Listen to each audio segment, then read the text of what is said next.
Good morning, everybody. We are focused on some rain here and a hurricane to our south this morning, so there is a lot going on. In southern Maine, showers are beginning to blossom across the area, and they will be picking up in intensity over the next few hours.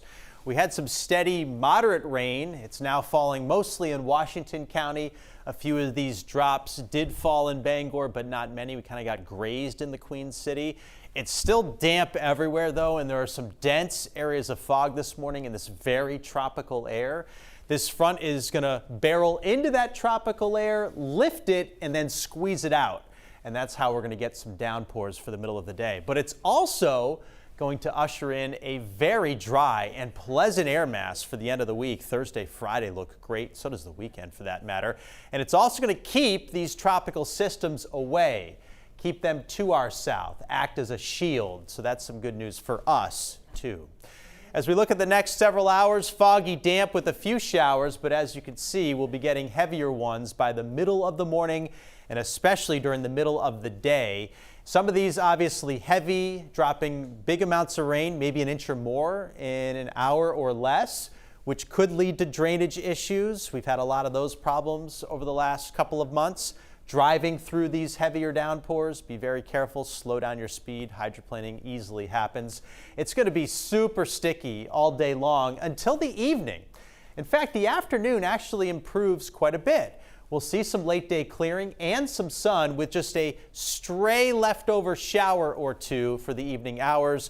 Most importantly, breeze picks up out of the northwest and humidity will begin to ease. You'll notice that as you're going to bed, so open up the windows. By morning, we'll be in the 50s, and it's going to feel a billion times better. Tomorrow, high pressure building in. Friday, it's with us, both days in the 70s. Lots of great sunshine, deep blue sky, great air from Canada. Over the weekend, that high shifts off the coast. We actually get into return flow, and the numbers start going up, closer to 80 degrees on Saturday and Sunday, and maybe even 90 for Labor Day and early next week. All right, to the tropics, this is Franklin. It's been downgraded to a Cat 2, winds 110. Look at that monster eye. It's like the size of Rhode Island or Connecticut.